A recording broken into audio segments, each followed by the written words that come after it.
pôr isto a gravar. É assim, o áudio já estamos a ter, estás a perceber? Acho bem. Se quiseres começar a desbobinar, já podes, agora não fica em vídeo. Começa qualquer coisa, faz uma pergunta qualquer. É? Mas espera aí, só um bocadinho. Que eu sem vídeo, depois isto não dá, né? Ou depois há tipo outtakes, também não sei se sai um bocadinho da cena do coisa. É aquelas coisas que eu teria preparado se fosse um gajo minimamente responsável. Sim. Estás a ver? Sobretudo porque isto já foi adiado 3 semanas, não é? Exatamente, portanto eu tive mais do que tempo. Tiveste para refletir. Exatamente. Para refletir, mas mais do que refletir, executar. É que às vezes eu a refletir até nem sou mau. E mesmo assim, hoje em dia, com as redes sociais e com os computadores e com os smartphones, refletir não é assim muito fácil. Achas? Nota-se muito que já estamos a gravar, que já estamos a ir para uma cena mais deep. Mais... Eu acho que não tem nada a ver. Eu não gosto nada de diabolizar as tecnologias, as redes sociais ou o que for. Senão também... São um produto humano, elas são boas ou más conforme aquilo que fazemos delas. Isso é como um automóvel ou como a televisão ou outra coisa qualquer. Vais regar a conversa a small? Estás a ver? Isso está fraco. Nem parece que estamos numa terra de estudantes, pá. Sumol. O pessoal, os putos... Sem desprima para o sumol, atenção, é? Mas conversa regada, eu estou à água, tu estás a sumol, isto a coisa está preta. Está fraco. Está fraco. Ainda por cima temos um puto de uma coleção de garrafas aqui à volta, Pois? em vez de usarmos. Mas sim, portanto, estamos aqui rodeados de estudantes. Vero. Todos eles com cara de quem hoje não vai ser small. Não. E nós aqui água e sumo. Mas, Joana, Sim, normalmente sabes sou que eu. isto normalmente isto é uma coisa que vamos romper com todos os costumes. Mas Isto não, normalmente é com a começa barreira assim. do som. Sim. Não sei se vai assim tão rápido, mas normalmente nós começamos, ou eu começo, o nós sou eu, como já É falámos. mas estático. Exato. Eu digo assim, Joana, e depois começa. Ah, é? Só que este vai começar um bocadinho mais cedo, está assim um bocadinho Joana, mais. Já estou! é para mim. E então, como nós já falámos a caminho daqui, 0% de preparação. Ótimo. Eu vou dizer 1, 2, 3 e tu começas a disparar. Tá bem. 1, 2, 3. Ora bem, então aqui estamos no podcast A Conversa Regada, e a Mena Cavaqueira com o Tiago, que não vai regar assim nada de especial porque está a beber aguinha. Tu, se me continuas a provocar, eu vou buscar um bocado de vodka. Eu estava a ver se ele ia buscar vodka para depois soltar-se um bocadinho mais e fazer perguntas. Se bem que agora, na verdade, até ao consumo de álcool nós temos restrições, não é? Por isso eu não sei se já foi. Agora estou um pouquinho baralhada nas regras Covid, porque isto é assim, a DGS decreta que as regras que foram decretadas são as regras para esquecer até às novas regras que depois vão ser determinadas, e essas depois vão ter que também ser revistas até às novas que entram em vigor, porque as anteriores já caíram. Por isso eu não sei se já podemos ou não beber álcool depois das 20 horas. Eu não vou revelar que horas são. Não vou revelar, não vou. Não vamos fazer isso. Não vou. Vou deixar aqui um mito urbano. Não sabemos, mas não eu sabemos a que horas aqui está a eu ser preciso de gravado. ômega 3, porque eu nem sequer consigo acompanhar. Estás a perceber? E por isso não sei, isto tudo para dizer que eu não sei se nós podemos ou não beber álcool. Tiago. Mas será que isto do Covid é só. Não tudo... somos hooligans na Liga dos Campeões. Claro que não. Na cidade, não, na Invicta. Nós portamos muito lá bem. Para os lados de onde tu és, da Sim, Invicta. lá de cima. Nós E portamos eu dos todos lados onde muito tu bem. és e de onde está o meu coração. É? Porque eu sou do Futebol Clube do Porto. Sabes. Ok. Não, mas estás a subir na minha consideração. Ferranha. Substancialmente. Ferranha. Portanto, não sei se podemos beber álcool, portanto é melhor não bebermos. Isto por outro lado dá-me vontade de beber, porque eu não gosto destas regras estúpidas. Não posso. Tens Não posso porque não vou certeza? trabalhar depois disto. tenho Sabes que certeza. ninguém sabe quando é que isto foi gravado, na realidade. Eu Tu estás aí a mandar detalhes. Eu sei, mas assim as pessoas já. Olha, mas Ninguém sabe que é março, já sabem, por exemplo. as pessoas já ficaram a saber que é depois da Liga dos Campeões. Hello, não estás com atenção. Zero. Tecla 3. Sério. Não estou a conseguir acompanhar. Eu acho que é a primeira vez que. Não sei o que é que. Pois é. E eu estou cansada. É? Sim. Isto és tu cansada. Portanto. Eu à sexta-feira. Isto és tu às sexta-feira à tarde. Ao final da tarde. E já revelámos que foi pós-Liga dos Campeões. As pessoas já estão a saber muita informação. 2 mais 2. Pois é que eu ia precisamente perguntar se esta coisa do Covid. Imagina que isto era tudo. Atenção, eu não sou negacionista, mas imagina que isto era tudo um embuste só para tentar perceber qual é o limite do QI e em média, etc. Fazer uma análise da performance mental dos portugueses e complicar cada vez mais as medidas para ver até onde é que o pessoal vai. Estás a brincar, mas eu não sei se sou negacionista ou não. Vamos lá ver. Existe uma coisa chamada coronavírus, dou-isso de barato. Existe uma doença, um problema de saúde pública, porque a Covid-19 afeta sobretudo pessoas com mais idade ou com condições, patologias, comorbilidades, portanto, algum grau de fragilidade. Portanto, eu não nego isso, mas sou radicalmente contra. Isso faz bem negacionista. Esta gestão da Covid que tem sido implementada em Portugal e em outros países, eu sou radicalmente contra, desfavorável. Identifico muito mais, por exemplo, com o modelo sueco desde o princípio, que advogo que era o modelo sueco que nós vimos seguir, protegendo as pessoas mais frágeis e deixando as outras circular livremente e ganhar imunidade natural. Mas tu não achas que é uma loucura confiar no livre-arbítrio e dar liberdade às pessoas? Isso... Não. Nós, como isto já passaram aqui alguns meses de ditatoriais, agora parece uma loucura confiar nas pessoas. Pois, eu continuo a achar que as pessoas é que devem decidir pela sua cabeça. Sou 100% a favor da autodeterminação e do livre-arbítrio. E por isso estava-te a dizer que estavas a dizer, negacionista, uma experiência. Isto é uma experiência. Não sabemos se foi uma experiência intencional ou se foi uma experiência sem querer. Agora cada um decide por si, lá está, na sua condição de espírito crítico e pensamento crítico e reflexivo. Mas isto é um gigante experiência de engenharia social, é mandar milhões de pessoas para casa e dizer-lhes, convencê-las que vem aí o Armagedão e o fim do mundo, o apocalipse e as 7 pragas do Egito. É óbvio que isto é uma mega experiência social. Se ela é intencional, se queres ir para uma linha mais conspiracionista ou mais de realpolitik, e isto é Big Pharma, Big Money, cada um deixa a cabeça e a consideração de cada um. Agora, que isto jamais tinha sido experimentado na história da humanidade, da mesma forma que te posso dizer que isso são dados, são números, lá está, depois cada um tira as conclusões que quiser tirar, que nunca as grandes fortunas cresceram tanto como agora, desde março de 2020. Os ricos estão muito mais ricos, os pobres estão muito mais pobres. O fosso cavou-se muitíssimo, em Portugal inclusivamente, e por isso cada um depois de facto tira daí as ilações que quiser, mas os números são esses. Portanto, se me perguntas, isso agora, estas regras e contra-regras e novas regras antigas, revisionismo de regras, fosse só para baralhar e tornar a dar. A psicologia explica. A psicologia há mais de 70 e tal anos tem nas suas experiências seminais a obediência à autoridade, a obediência ao grupo, como ferramentas extremamente poderosas e, aliás, perigosas, não é? Nós sabemos que se pusermos 3 pessoas, as experiências do Sheriff, do Milgram, do Ash, se pusermos as pessoas numa sala e mostrarmos uma coisa tão objetiva e tão cristalina como 3 pequenos segmentos de reta e quisermos convencer que aquele que é obviamente mais pequeno, se as quisermos convencer que ela é o maior, basta estar com 100 pessoas que estão combinadas e que todas estas 100 pessoas te digam que o maior é o mais pequeno, para as outras todas dizerem que sim, como tu estás a dizer agora com a cabeça, e acabarem por concordar, entrar num unanimismo burro.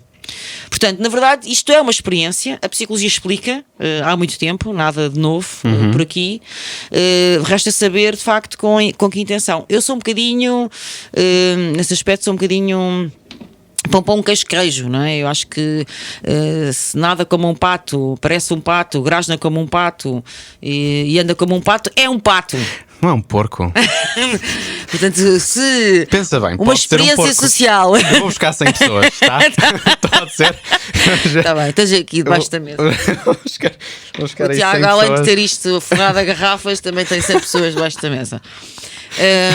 Portanto, não sei se é ser negacionista, mas a certa altura os resultados estão aqui, estão à vista, não é? As pessoas estão mais pobres. Os pobres estão mais pobres, os ricos estão mais ricos, as pessoas têm menos saúde física, têm menos saúde mental, perderam o emprego, direito à mobilidade, foram atacadas, vilipendiadas nas suas mais elementares direitos, liberdades e garantias. A Constituição da República Portuguesa foi rasgada e imolada pela obediência e subserviência humana. Portanto, cada um tira as suas conclusões. Eu já tirei as minhas, de facto, perante as grandes negociatas que se fazem à luz do dia, eu já tirei as minhas. Pronto, se calhar sou negacionista, mas isso também, esse rótulo também não me rala nada. Podíamos falar muito sobre rótulos também. Tá, força. Meu Deus, olha só aí. isso. Fraga alta, Barros. Mas então diz-me lá, e soluções? Fita azul. Eu advogo desde o primeiro minuto, desde março de 2020, disse logo na televisão, Achava que se ia fazer o seguinte, continuo a achar o mesmo. Nós estamos na televisão. Estamos na televisão. Devíamos proteger ferreamente as pessoas frágeis, vulneráveis, ou seja, os idosos, todos com mais de 70 anos, dar baixa automática às pessoas com mais de 60, porque aí é dos 60 para cima é que se convergem e concentram as patologias todas graves, patologias hipertensas, diabetes, oncológicas, etc. E deixar o resto funcionar normalmente. Portanto, criar excelentes redes de suporte para estas pessoas de risco, pela idade ou pelas patologias. Quando eu digo de suporte é de prestação de alimentos, cuidados de saúde, higiene, tudo e mais alguma coisa. Portanto, estas pessoas estarem o mínimo expostas possíveis à doença e deixar as outras mais novas circularem livremente. Aliás, se olharmos para a mortalidade, ela realmente é ridícula nas faixas etárias abaixo dos 40, mesmo abaixo dos 60, entre os 40 e os 60, ela é muitíssimo baixa. E por isso, e além disso, assim ganhávamos todos imunidade natural e além disso as pessoas também têm direito a escolher. Se eu quiser escolher infectar-me com o coronavírus, também tenho esse direito. É tão simples quanto isso. Já sei que depois vem a ladainha do resto, mas então ias infectar os outros. Lá está, protegemos os outros. Simples, parece-me simples. Estou a ver. E também não partilho desse discurso. O que vai honorar o Serviço Nacional de Saúde, pessoas com Covid que depois possam adoecer gravemente. Isso não faz sentido nenhum, porque as pessoas que têm diabetes, ou que têm hipertensão, ou que têm excesso de peso, ou que são fumadoras, ou que são alcoólatras, ou que são altamente sedentárias e não ativas, todas essas também podem contrair doenças que eram totalmente evitáveis e não o fizeram, não é por isso que as vamos cobrar ou sobrecarregar de sobremaneira no SNS. Portanto, acho que era assim que a coisa devia ter sido gerida, também encontrando outras soluções intermédias, como por exemplo mais transportes públicos para evitar aglomerados, alargamento de horários em vez de concentração de horários, alargamento dos horários dos supermercados, nos restaurantes, etc., e não concentração. Ou seja, acho que desde as medidas primeiras de proteger os mais pobres até medidas intermédias como essas, tínhamos de encontrar soluções que não iam destruir, não iam ser napalm sobre a nossa economia, não iam ser absolutamente arrasadoras. E agora aquilo que nos encontramos, a situação em que nos encontramos neste momento é que somos campeões das falências em Portugal. Pequenas e médias empresas, como tu sabes, Tiago, constituem aquilo que é o tecido, a tessitura básica da economia portuguesa, estão de rastros, estão completamente destruídas, e também tínhamos evitado a mortalidade excessiva, porque há bocado vínhamos a conversar no carro que morreram cerca de 17 mil pessoas de Covid em Portugal, mas morreram 24 mil ou 25 mil de mortalidade excessiva. Portanto, eu acho que este balanço já diz tudo, está feito, não é? Se morreram muito mais pessoas pelas medidas Covid. Mas repara, tu estás a dizer tanta coisa que ainda por cima faz sentido. Assim, pois, tipo, estás a ver, tipo, mas ok, mais que outras, etc. Mas podíamos falar muito. Mas depois disto tudo e do muito que tu dizes certo, realmente torna-se os resultados dessa experiência em massa tornam-se bastante explícitos quando a intenção de voto continua a estar nos mesmos. Como é que tu lês isso? Bom, em momentos de crise, em momentos de pânico, porque aquilo que foi difundido. Síndrome de Estocolmo. Aquilo que foi difundido, como ao contrário, não é? Porque realmente a Suécia aqui tem sido um bastião, um farol para a humanidade. Aliás, eu fiz questão de ir à Suécia mais do que uma vez durante este ano para ver com os meus olhinhos que realmente o que é que se lá passava, porque há muita informação e contra-informação. Se não era propaganda também. Exatamente, estive lá mesmo em Estocolmo a ver. O primeiro dia estava de máscara, várias pessoas me perguntaram: está doente? A menina está doente? Aflita, não estou doente, por favor, não me leve para o hospital. Mas isso era a propósito de quê? Da intenção de voto, está na mesma. Porque eu vou dizer, a maior parte das pessoas na situação de crise tem uma postura defensiva, não é? E depois aqui juntou-se não só essa postura defensiva durante a crise, como não existe oposição. Não existe oposição, Tiago. Não há oposição política em Portugal. O Bloco de Esquerda e o Partido Comunista Português foram empochados, né, embrulhados e metidos no bolso por António Costa em 2015. Foram estripados da sua identidade, foram completamente ocos, tornaram-se ocos. Eu pertenci ao Bloco de Esquerda durante muito tempo. Fui deputada independente pelo Bloco de Esquerda, não era militante, mas fui deputada independente pelo Bloco de Esquerda. Cheguei a militar no Bloco de Esquerda. Devo dizer que o Bloco de Esquerda que eu conheci no princípio do século e aquele que existe agora, nada a ver. Estás a ver aquele do princípio do século? Estás a ver agora aquele? Nada a ver. E essa estocada final vinha num processo já de transformação, é certo, e certas coisas ainda bem, mas a estocada final foi dada por António Costa, completamente descaracterizados, dependentes do Partido Socialista. E depois essa convergiu, porque realmente é a tempestade perfeita para António Costa, o facto do PSD ser uma anedota. O PSD, Rui Rio, faz parte do anedotório nacional, não é? O Rui Rio abre a boca e calado era um poeta, quer dizer, não há nada. Eu sinceramente, eu tenho dificuldade, como cidadã ativa, como ativista política, eu tenho dificuldade em perceber como é que o Partido Social Democrata tem tolerado um líder com este perfil. O homem é um desastre ambulante, é um comboio fantasma. Aquele homem é um comboio fantasma. E portanto, o CDS também entrou em crise. O que é que sobrou para o PS? Algo que lhe tem dado muito jeito, o André Ventura, basicamente, e a Iniciativa Liberal, mas sobretudo a Ventura tem-lhe dado imenso jeito para acenar com o papão, não é? Cada vez que o Costa faz alguma coisa errada, lá vem. Olha que alternativa. Cuidado com o papão, vocês não alimentem o papão. Vocês não vão lá dar bolinhos, bolachinhas ao monstro. Olha que se vocês não votarem no PS, o André Ventura vai-vos morder. Também diz tudo. O bicho vai-vos pegar. Epá, ridículo. Não desinfantilizem, por favor. Eu acho que te vou ver vestida de azul clarinho. Não, acho que não vais ver vestida de azul clarinho. Embora azul clarinho seja uma cor muito bonita, o azul de uma forma geral é uma cor bem bonita, que é o azul. Mas não. O teu coração só tem duas cores. O meu coração, eu vou-te dizer a verdade, o meu coração neste momento é livre. E isso foi uma coisa que eu conquistei, não é? Na minha vida política e cidadã.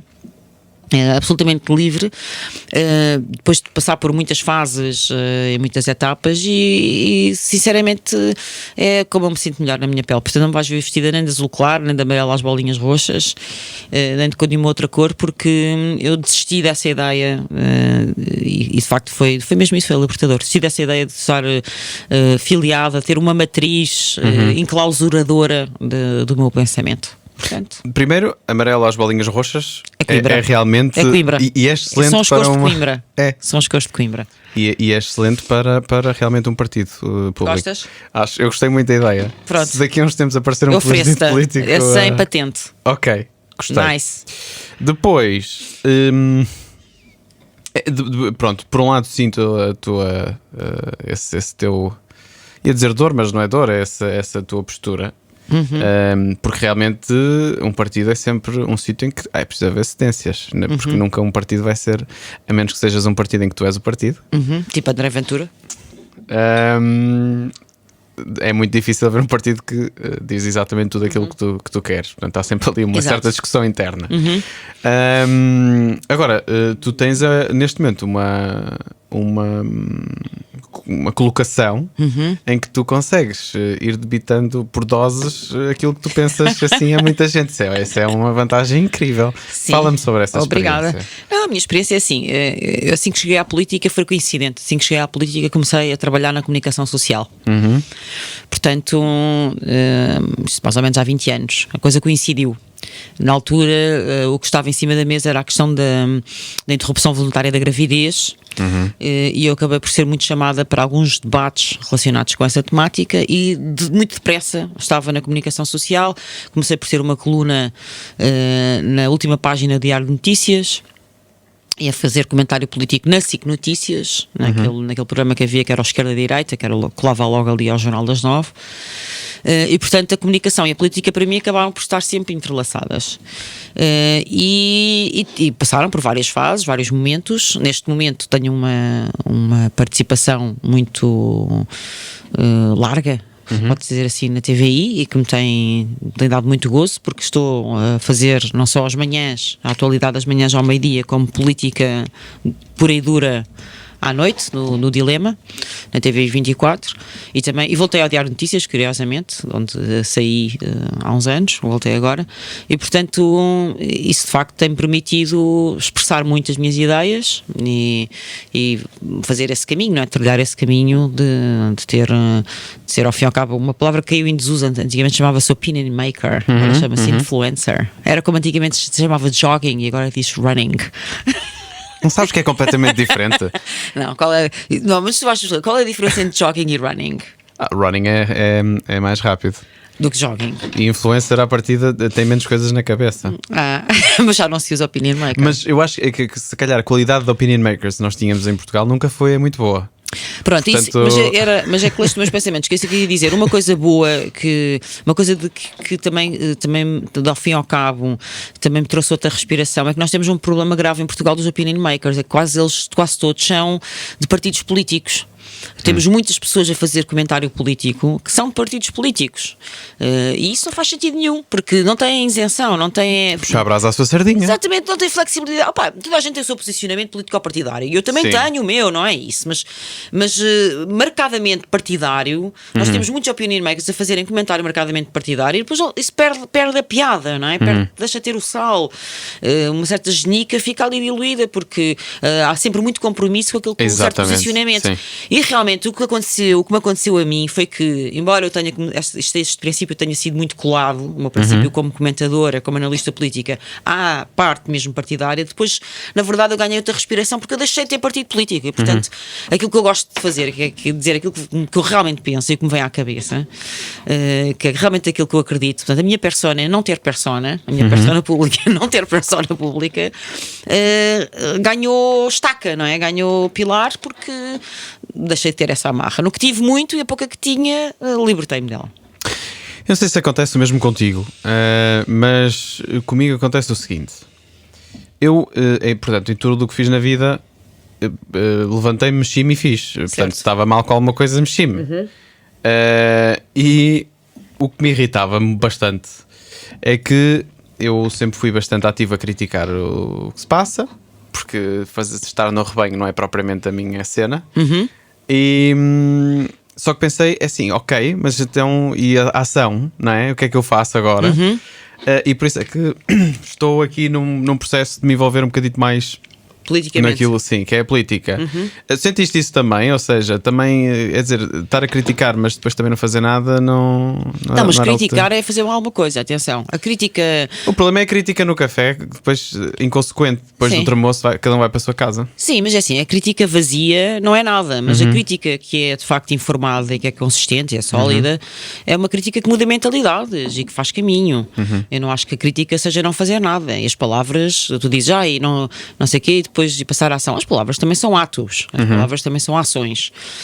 E a política tem uma parte muito importante, de facto, discursiva, oratória e da arte da retórica, que importa, até de certa medida, até acho que importa resgatar, que até de certa forma até está um pouco perdida.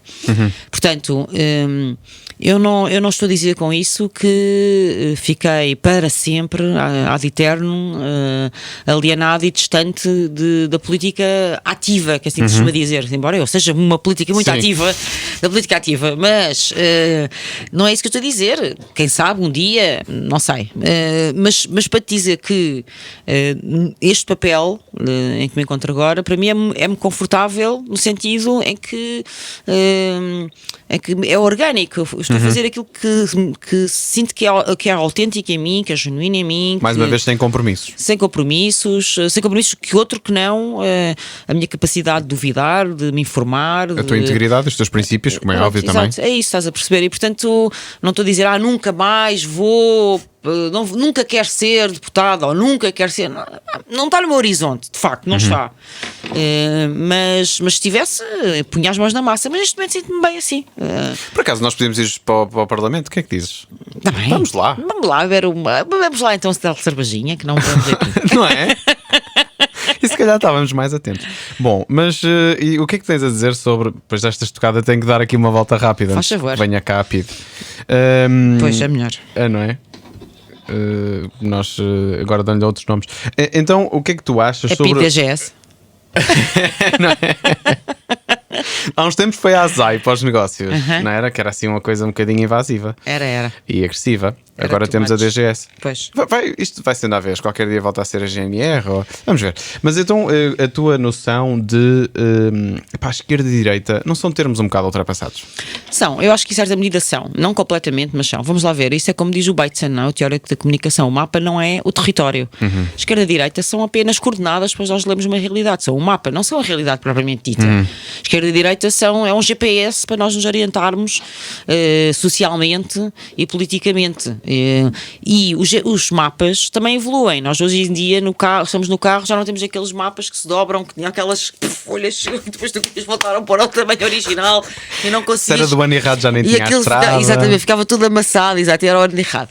Os mapas também evoluem, por isso, sendo esquerda-direita apenas um mapa, é natural que os mapas evoluam, e nós hoje em dia usamos GPS integrado no carro ou nos nossos telemóveis, e é muito mais frutífero, é muito mais eficiente. Por isso, esquerda-direita é um mapa que está parcialmente ultrapassado. Quer dizer, se tu pegares num mapa daqueles de papel, e se não tiveres alternativa, menos, né? Ainda dá para ler já alguma coisa, mas há melhor, tá? Podes usar melhor. Eu acho que isto acontece um bocadinho assim na política. Por exemplo, as questões identitárias, hoje em dia entraram na política definitivamente, as questões identitárias da cultura, género, raça. São outros mapas, são outras formas de ler a realidade que não estavam tão presentes até ao princípio do século, não é? Até ao final do século XX, princípio do século XXI, não tinham tanta expressividade. Portanto, de facto há outras dicotomias e outras grelhas de leitura da realidade que importa terem em consideração. Até porque depois, na verdade, na prática, além disso, temos na prática um outro problema nesse mapa, não é? Que está um bocadinho roto e um bocadinho com manchas de óleo e outras coisas, que é tipo, por exemplo, o PS. O PS diz que é de esquerda. E o PS não é de esquerda. Lamento, mas aquilo que eu vejo de esquerda, a maneira como eu leio ser-se de esquerda, não é de esquerda, não é? E o PSD, em algumas das suas versões, não em todas, mas em algumas das suas versões, para mim também não foi um partido de direita. Aliás, até nós olhando para trás, se fizéssemos uma analepse, até na verdade encontramos algumas vezes em que o PSD esteve mais à esquerda que o PS. Portanto, os mapas dessa rigidez também não importa, não é? De facto, e por isso acho que a realidade é muito mais complexa do que isso, e lá está um dos problemas no comentário político, é que muitas vezes acantonam-se, não é? Cristalizam-se num tal mapa e acabam por perder o olho da realidade, porque a certa altura há um quadro muito interessante que é a anatomia do Dr. Tulip, que ele, do Rembrandt, que ele é o quadro que pretende representar a evolução da ciência, e naquele momento é das primeiras anatomias que estão a realizar um cadáver, e no quadro tu vês aquele chiaroscuro característico dessa época, tu vês o cadáver no centro e médicos a rodearam-no, e está um grande manual de medicina, provavelmente anatómica, junto ao cadáver também. E aquilo que é interessante observar nesse mapa é que, nesse quadro, perdão, é que quase todos os colápios, quase todos os clínicos estão a olhar não para o cadáver, mas para o compêndio, não é? Para aqueles anais de medicina. E essa imagem, essa metáfora tem sido usada até em política para explicar isso mesmo, não é? Que realmente essa ideia, a utopia, qualquer que ela seja, dos socialismos, de qualquer ismo, muitas vezes acaba por fazer com que a gente esteja a olhar para o mapa, para o livro, para o compêndio, e não para o objeto que nós queremos, de facto, que se transforme, ou que, não é? Ou que queremos de alguma forma auxiliar, ou que queremos dinamizar, ou que evolua, ou queremos que progrida. E portanto, esse olhar, o excessivo olhar para o mapa, é como nós irmos a guiar. Se estamos a guiar e estás sempre a olhar para o GPS vai ser a tua morte e não um auxílio, não é? Sim. E por isso tem que haver um equilíbrio, de facto, entre as coisas. Eu acho que um excesso de ideologia, portanto, para além de facto do mapa estar ultrapassado, não conseguir ver mais nada para além daquilo. Além do mapa estar ultrapassado em certa medida, por facto, esquerda e direita hoje em dia não chega para lermos a realidade. Se calhar já chegou outrora, agora não chega. Para além disso, de facto, é preciso cuidado. Se estivermos sempre a olhar para o compêndio de medicina ou para o GPS no carro, vamos nos estampar. E portanto tem que haver, de facto, um certo dinamismo e uma certa harmonia, um equilíbrio entre, considerarmos qual é o caminho que queremos fazer com o caminho que realmente estamos a fazer, não é? Sim. Até porque no GPS, repara, no GPS, para continuar nesta metáfora, no GPS não te diz assim tão bem como é que é aquela estrada, não te diz se aquela estrada tem tantas curvas, se tem um buraco, ou se vai ser atravessada por um coelhinho, ou se à frente vais apanhar um Papa Reformas, ou Portanto, o mapa nunca te pode dizer tudo. O mapa pode ser uma bússola, algo orientadora para o teu caminho, mas se tu deres demasiada importância ao GPS, ao mapa, vais-te perder certamente ou vais-te estampar. Portanto, eu, para além de não me rever muito no esquerda e direita, eu não me revejo muito em mapa nenhum, na verdade. Estás a ver? Estou com o Rembrandt e a anatomia do Dr. Tulpe. Mantendo a analogia ou a metáfora de... Olá, computador. Não sabia que isto também tinha... Tem efeitos sonoros. Eu tenho aqui uma série de havia cenas. Pessoas que ligavam para cá. Olha, também dá. Liga tu, não tenho ninguém para ligar. E podes entrar aqui no coisinho. Mantendo aqui a metáfora. Não. Eu já cá estou. Pronto, mas podemos fazer aqui uma cena estéreo, sei lá. Mas mantendo aqui então a metáfora do mapa. Sendo que o mapa é ideologia. E que os partidos, alguns estão até descaracterizados da sua ideologia, não achas que andamos todos, mas é ao sabor do vento do populismo e do que der mais votos? Não, acho que isso uma coisa não tem nada a ver com a outra. Acho que a ideia de tentarmos ter uma sociedade que possa... Vamos lá ver, do princípio. A política serve uma coisa sobretudo: melhorar as condições de vida das populações. Isto é que é política. E não tem falhado? Tem falhado, mas para responder a uma pergunta de cada vez, tem falhado. Sim. Agora, quando tu me dizes, então se não temos mapa, vamos cair num populismo ao sabor do vento, não é? Uma navegação à vista, uma coisa errática. Não, eu disse-te que temos que lá ter o GPS. Não estou a dizer o futuro, estou a dizer o passado, o que se tem andado a passar. Sim, não é um bocadito isso? Não, acho que temos que ter na mesma, como eu digo, temos que ter a mesma navegação à vista e temos que ter na mesma uma bússola, não é? Um radar que nos permita orientar um caminho. Tem que haver essa harmonia. Acho que o populismo não tem nada a ver com isso. O oportunismo político, o ir beber das dores das pessoas, ir fazer sangrar a ferida alheia para vampirizá-la, que é aquilo que os populistas fazem, acho que não tem nada a ver com vamos lá olhar para esta população, vamos olhar para esta cidade, vamos olhar para este país, onde é que estão as suas zonas de carenciadas, onde é que estão os seus pontos frágeis, o que é que podemos fazer, que soluções existem diferentes para deixar de ter esta área tão vulnerável, vamos confrontar soluções, ver qual é que é melhor aplicar. Eu leio a política assim.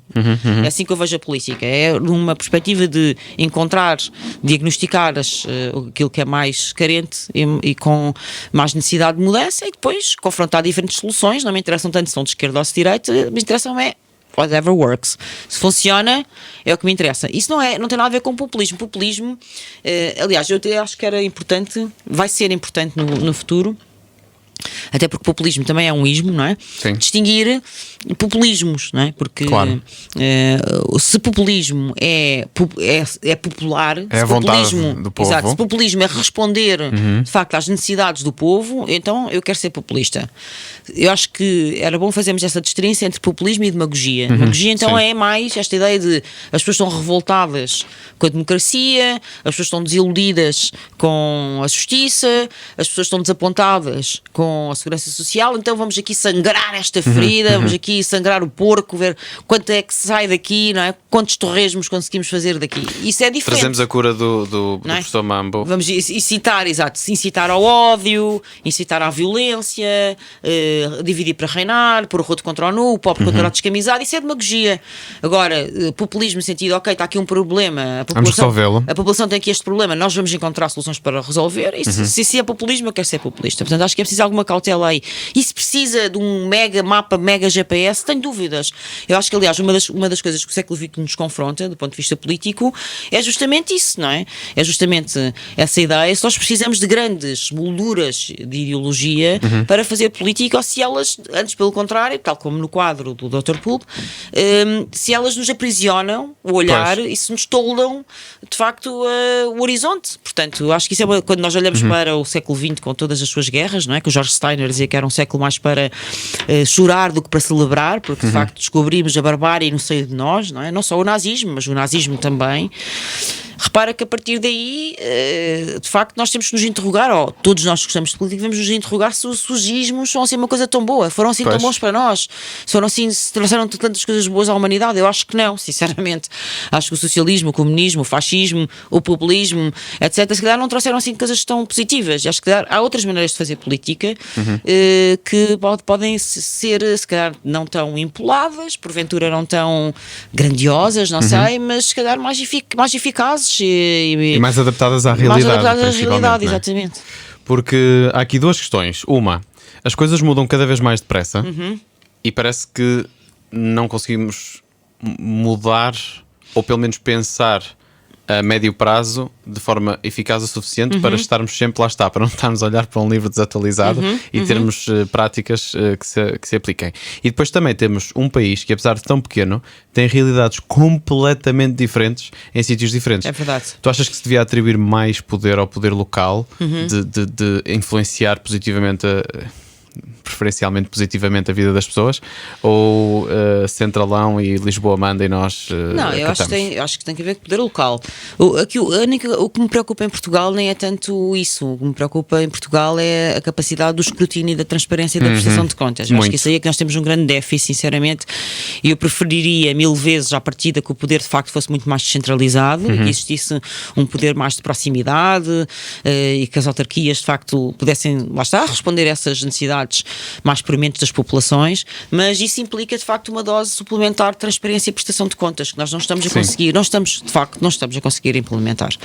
Isso vem sempre com muita responsabilidade e tem que ser respeitado, não é? Claro, mas repara uma coisa, agora a propósito da detenção do Brardo e do Luís Filipe Vieira, muitas pessoas dizem, isto agora não seria possível. Aquilo que aconteceu, por exemplo, do Armando Vara e do Santos Ferreira passarem diretamente, sem pausarem na casa de partida da administração da Caixa Geral de Depósitos, Banco Público, para o BCP, isto hoje em dia nós temos que correr, isto não é possível, não é verdade? Nós temos muito pior, nós temos o governador do Banco de Portugal que agora está a avaliar a prestação que teve, como é que isto é possível? E foi agora, não é? E não foi agora mesmo, há uns meses. E o rebanho continua, a caravana passa. Exatamente, e foi agora há uns meses que António Costa e Medina se recusaram, Tiago, a saírem da Comissão de Honra de Luís Filipe Vieira. Então, claro, então são amigos. Também não estás a ser muito exigente. Também, não sejas sempre assim. Joana, não sejas sempre assim. Também és sempre do contra. Tu também. Não vês que raça de cachopa. Tem que ser. Deixa-os ser amiguinhos. Portanto, só há uns meses. Foi há uns meses. Ou seja, nós de facto temos em Portugal um péssima ligação, péssima separação de poderes, temos reguladores muito fracos, temos uma arquitetura de Estado também muito frágil, precisamos de mudar isso tudo e portanto eu acho que a questão do poder, tu perguntas, mas achas que isso se resolvia com mais centralização? Sim, mas eu aposto mais as minhas fichas no que ao poder diz respeito de facto à transparência e à prestação de contas. Eu acho que isto é o nosso grande déficit, é onde nós temos que trabalhar muito duro, onde temos que de facto investir muito a sério. E depois disso eu acho que realmente podemos mudar um pouco a nossa classe política. A nossa classe política é absolutamente seródia, não é? Às vezes parece quase está em apoplexia. Estas coisas do Ferro Rodrigues apelar às pessoas a ir a Sevilha. António Costa, repara só nisto, António Costa vai para Munique ver um jogo de futebol e deixa para trás uma cerca sanitária a Lisboa. Pá, desculpa lá. Joana, outra vez, Joana. Parem outra vez, pá. Joana, ele é só o primeiro-ministro, também não é assim tão responsável. Nós temos uma classe política desfasada, deslaçada da realidade, não é? Que acha ainda que vive numa cúpula, numa campânula de vidro acima das nuvens e que de facto é uma casta superior que pode aqui espezinhar a raia miúda e a plebe. Pá, isso é um problema grave, estás a ver? E não é de esquerda nem de direita. Não, pois, claro. E um problema grave que ainda por cima expulsa muita gente muito válida que acaba por sair do país. Claro. Porque é um fator de desmotivação gigante para que é que se fica aqui. Não tenhas dúvidas. Afasta muita gente do país, afasta muita gente da política, muita gente também não está para se chatear com a política, não é? Porque de facto a política dá trabalho, é exigente e pode-se tornar mesmo desgastante quando estás perante este tipo de comportamentos, não é? Como explicar, deixa ver para onde é que eu começo, como explicar à cabrita que devia ter ido ele próprio à casa da viúva do senhor que ele atropelou. Quer dizer, é difícil, não é? Quando tens uma classe política com este tipo de, não é? Feita deste ADN, não é? Com esta massa, é muito complicado. E pronto, e portanto eu acho que realmente a grande aposta no poder para mim passa por aí, pela transparência e prestação de contas. Acho que isso é onde temos que fazer a diferença. Estas novas gerações que vão chegando, devia estar tudo à distância de um clique, sabes, Tiago? O orçamento de Estado. Precisamente isso que eu ia dizer. É que mais do que nunca nós temos à nossa disposição e de forma barata. É mesmo isso. toda a tecnologia necessária para que a transparência seja total. E isso não existe porquê? Achas que há interesse para que não exista? Não há vontade política para isso. Claro. É uma questão de vontade política, porque eu, por exemplo, em relação ao Orçamento de Estado, acho que nós devíamos ter uma coisa relativamente simples. Estas são as rubricas do Orçamento de Estado, é este o dinheiro que nós temos alocado para estes gastos, assim assado, e devia ter sido um clique, é que foi gasto, onde é que foi gasto, exatamente, não é? Tipo quase como uma app, não é? Num telemóvel. Mas Joana, tu podes parar de dizer coisas óbvias que ninguém quer saber? Pois, toda a gente quer saber. Na verdade é assim, esta classe política está lá há muito tempo, sabes? Também há um problema, são dinossauros. A questão é que, e nós estávamos a falar disso no caminho para aqui. Não me dás um bocadinho de água? Dou-te água. Isto não era regada? Isto é mesmo um sistema de rega, nós. Eu tenho medo de pôr lá tu, eu tenho medo de pôr água em cima dos aparelhos eletrónicos. Talvez. Não era. Isto tem-me custado olhar para isso. É a primeira vez. Estás a ver aqui longe. Isso, longe de mim. Obrigada. Longe aqui da maquinaria. Afasta de mim esse cálice. esse cálice. Vou-te filmar a ti, que é para verem bem o cálice. O cálice que é um luxo. É um jarro de luxo. Não sei se gostas de azeitonas, mas esse coisinho gosto de azeitonas. Eu gosto de tudo, pá. Gosto de tudo, isso. não sou bom garfo. Boa. Então nós no caminho para aqui estamos a falar precisamente de que a política é dificílima para quem, portanto, tem mais que fazer. Porque realmente toma tempo, é muito trabalho e claramente nós precisamos de pessoas com iniciativa. Dá muito trabalho. Eu gosto muito de política por uma questão quase de personalidade, porque aquilo que eu mais gosto de fazer na vida é aprender, ler e estudar. E por isso tive a sorte de encontrar um sítio, não é?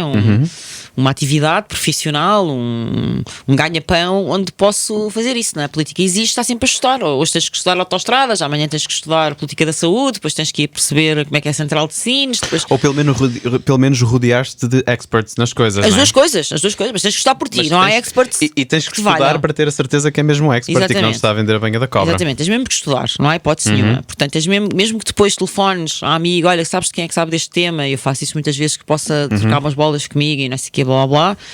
Tens mesmo que estudar. E isso é fantástico, mas de facto é muito laborioso. Toma-te horas. Se queres preparar-te minimamente bem para um debate, para um artigo, para uma discussão, são horas para de marranço, para decisões, ainda mais. São horas de marranço e é só para quem gosta nesse aspecto. Então lá estavas lá a dizer uns clichês e uns pronto a comer e está feito. Mas na verdade, para ser minimamente bem cozido, leva-te tempo e por isso é desafiante. E isso para mim foi das coisas que acho que até hoje me tem aprendido mais na política, é obrigar-me a isso, obrigar-me diariamente a esse exercício de eu não sei isso. Eu gosto muito há uma citação do Heinrich que ele diz que é muito contrário a esta ideia do hiperespecialização humana, que ele diz qualquer coisa, eu não consigo citar toda de cor, mas ele diz qualquer coisa do tipo um ser humano completo é aquele que é capaz de fazer uma feijoada, construir um navio, mudar a fralda a um bebê, escrever um poema, resolver uma equação diferencial ou um integral matemático, distinguir as estrelas no céu, nascer bem e morrer com elegância.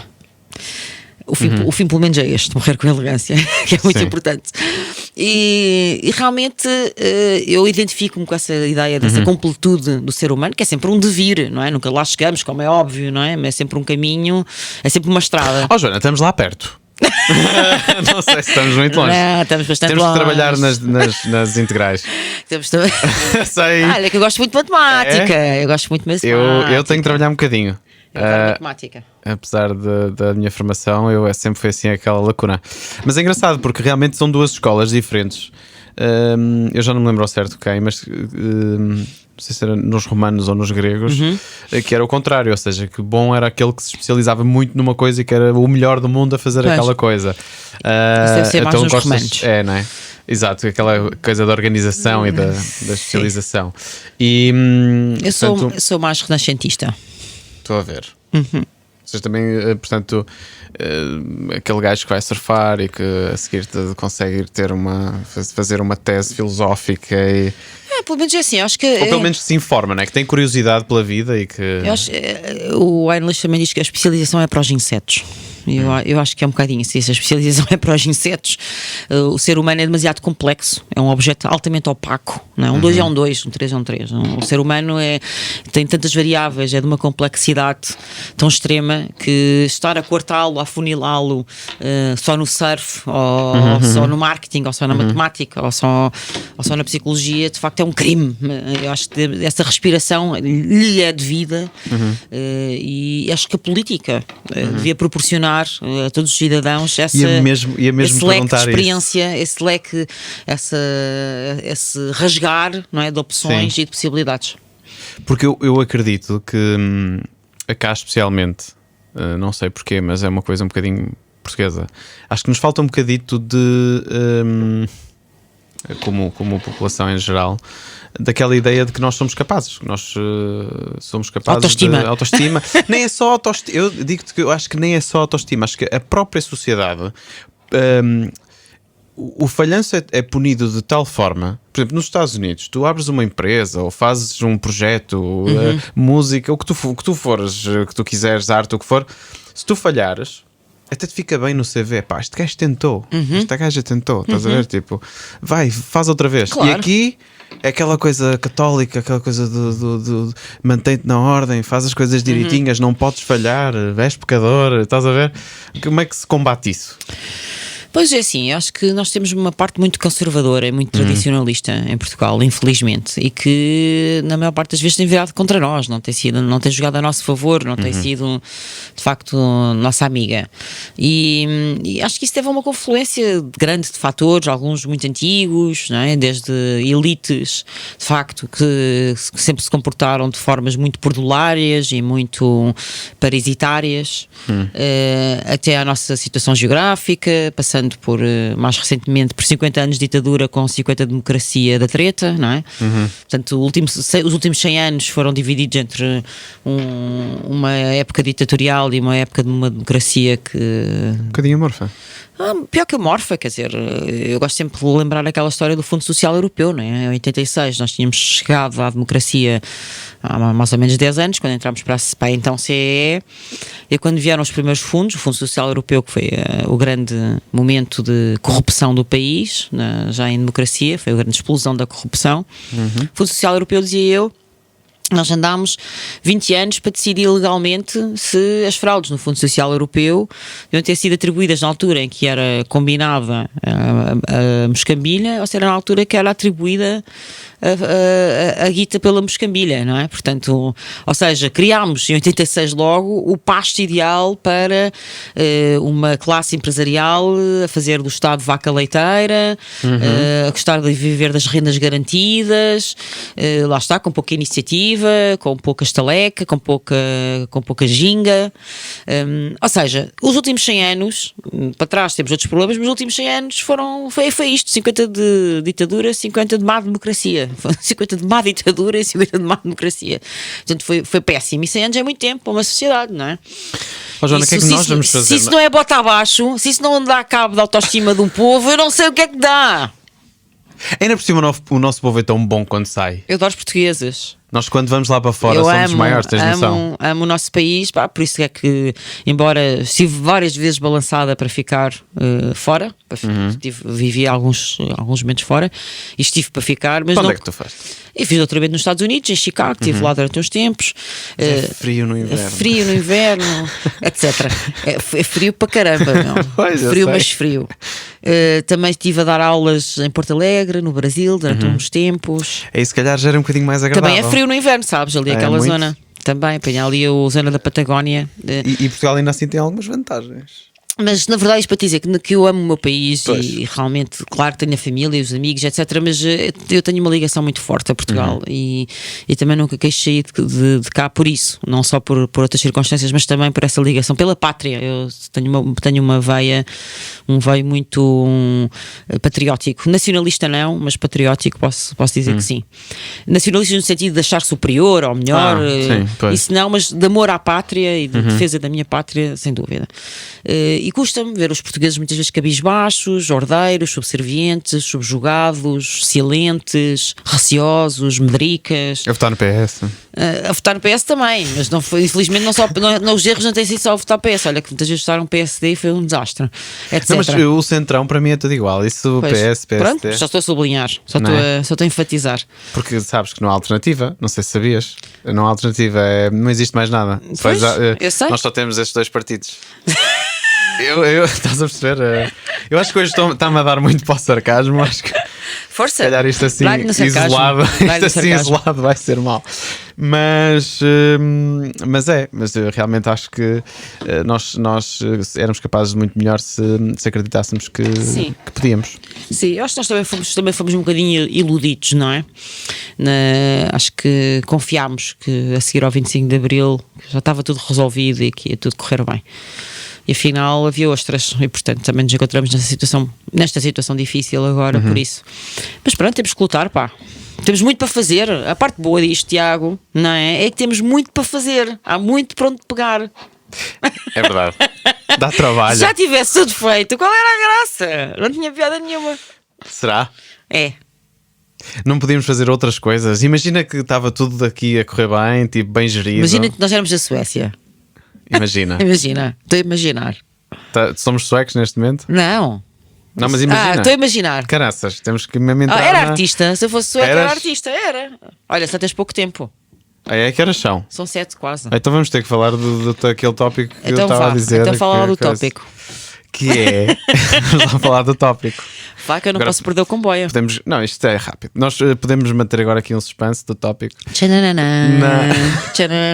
Eu juro-te que eu acho que tem aqui sonzinhos. Estou bem. Espera. Estás a ver? É a primeira vez que eu estou a pôr aqui. Mete outro agora. Isto é muito fixe para quando tu dás. Tens de começar a introduzir sonoplastia. Mas sabes que este podcast não é tudo não é uma bandalheira só. Não. Também é bandalheira. Mas não também é tem seco? Não. Também tem uma musiquinha. Como estou a ver, assim groovy, é groovy. E depois estou eu a falar por trás, normalmente, a dizer esta pessoa é tal. Não tem jeitinho nenhum, mas faço. Tá não bom, é mesmo? tá Estás a ver? E diz-me uma coisa. Sim. O tema. Eu já me tinha perdido, já ia para aí fora. Já se eu não tivesse com atenção, não é? Obrigado, Joana. Tudo eu. Tenho que trocar as câmaras de vez em quando. Esquece-me tudo. Mas é assim, o que é que eu estava a dizer? Então, durante a pandemia. Portanto, enfiamos as pessoas tipo enlatados nas casinhas e na tal experiência de engenharia social. Exatamente. Ao menos que se tirem conclusões disto, porque isto realmente é uma coisa. Espero que não se repita. Consequências psicológicas nas pessoas. As pessoas podem ir ouvir o meu podcast que se chama Psicologia da Pandemia, que é espetacular, que é sobre este tema.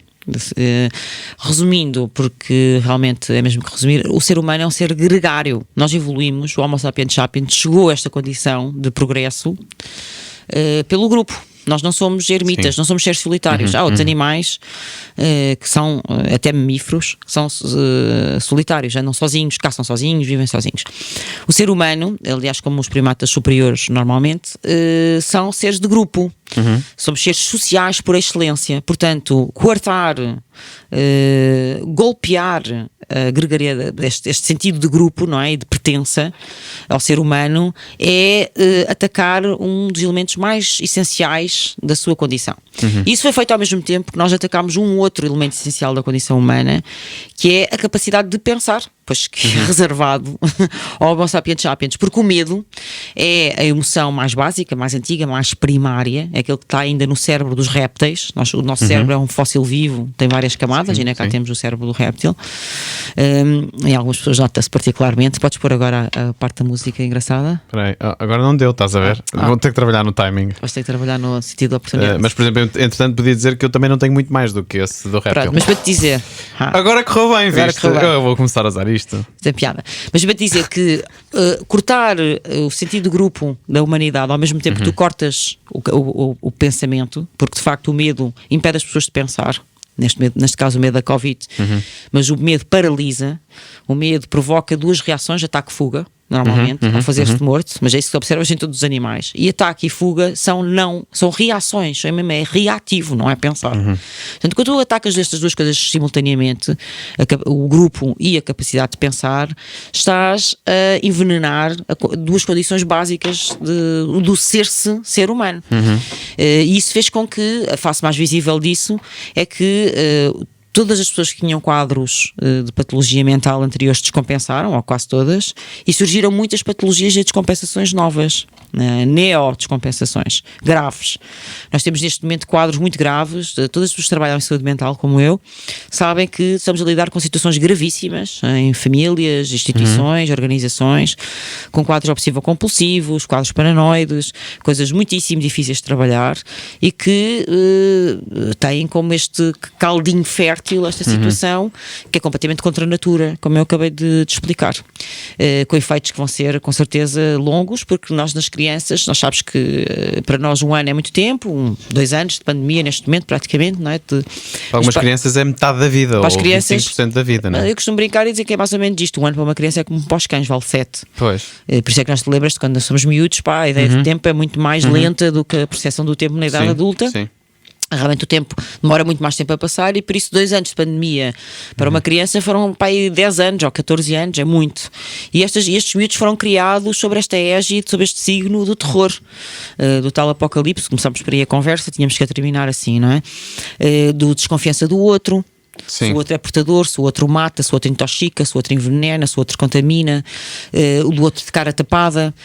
Há estudos muito importantes, mas também muito, muito preocupantes sobre o efeito da máscara em bebés pequeninos da sua aprendizagem, porque os bebés aprendem sobretudo através dos neurónios espelho. Sim. Chamamos de neurónios espelho de empatia, que é quando tu bocejas já fica com vontade de bocejar, é um exemplo de neurónio espelho. Mas as crianças aprendem muito para aprendizagem vicariante, ver os outros a falar, a fazer, é assim que aprendem. Nós todos aprendemos assim, mas na primeira infância isso é preponderante. Isto para dizer que existem já algumas investigações que apontam com resultados muito, muito nefastos, extremamente perigosos para a humanidade, sobretudo nestas faixas etárias, nas faixas etárias mais radicais, não é? Os mais velhos ficaram muito isolados e muito assustados também, e nas camadas mais verdes, mais novas, e isso, eu acho que no fundo esta gestão da Covid, nós estamos perante um crime contra a humanidade, e eu peso bem as palavras que te estou a transmitir a ti e a todos que nos vão ouvir, porque teria havido outros caminhos, certamente, que não estes, de se pôr em prisão domiciliar forçada tantas pessoas. E acho que estamos mesmo contra um crime lesa pátria, um crime contra a humanidade, e acho sinceramente aquilo que já é conhecido, já é chamado nos Estados Unidos como a nova era, a grande onda de litigância, Big Litigation Wave, vem aí, porque os tribunais vão estar assoberbados com quesílias de litigâncias de várias ordens, nomeadamente por estas. Pois, e nós falámos da questão da mística que ainda existe à volta da saúde mental, que é tão importante como um pé partido ou como uma mão partida, ou mais, não é? Porque é algo que... Então, quando se tem algum problema, é muito complicado ter um problema cá dentro que nós... Claro. Porque a dor, nós tomamos um medicamento e deixa de doer. A dor mental... Não é? Agora, a dor mental não dá para fugir, não dá para dormir. A dor mental não tem paracetamol, não é? Ácido salicílico, não há disso. Como é que nós vamos fazer para tirar esta mística e para ajudar as pessoas? Muito preconceito, mas também é uma questão política, não é, Tiago? Porque, de facto, a saúde mental tem sido sistematicamente desinvestida pelos sucessivos governos, vista como um parente pobre, foi-lhe retirada qualquer visibilidade, os orçamentos foram absolutamente tornados anoréticos, não é? Os orçamentos para a saúde mental. Não há psicólogos suficientes nas escolas, nos centros de saúde, etc. Nem nada que se pareça. E, portanto, isto precisa de uma resposta política. E acho que essa desmistificação, essa desestigmatização, ir ao psicólogo deve ser uma coisa tão banal como ir ao dentista, ou outra coisa qualquer da nossa saúde regular. Nós precisamos regularmente ir ao longo da vida. Devia ser encarado com essa naturalidade, rotina. Infelizmente não é, mas acho que é um trabalho político a fazer aí. Quando eu for primeira-ministra, eu vou pôr isso nas minhas prioridades. Quando vestires azul, eu gosto. Eu acho, eu também te disse isto, eu acho que tu és liberal e não sabes. Não. Eu tenho paciência. Está bem. Nós temos tempo. Ainda bem, boa. Nós temos tempo para te receber. Ok. Fica assim. Tu, azul e branca já és. Azul e branca sou. Agora. Não nego, nem escondo. Temos que pôr. É o intermédio, se reparares, é o intermédiozinho, já viste? O nosso azul. Juntares numa palete, azulão com Sim, branco. começas a misturar. Olha, eu gostava de ter aprofundado mais este tema. Pois. Aqui o último. Fica para a próxima. Pois, se calhar vamos ter que marcar. Por acaso nós podemos fazer um só disso, que isso é um tema mesmo muito interessante. Fica desde já o convite, porque assim, pronto, não podes dizer que não foi feito, está aqui. Boa. Obrigadíssimo pela tua participação. Tiago, foi um gosto. Boa sorte para o teu podcast. Fantástico, obrigadíssimo. Conversa regada. Neste caso H2O, mas também baléu. Podes, por favor, para uma próxima poderes beber uma coisinha? Para a próxima. Se eu não tiver que trabalhar a seguir a isto, eu bebo um pingo de ti. Tá bom. Pronto, mais uma vez obrigado. Obrigada eu. E foi um gosto. Vamos embora. Adeus.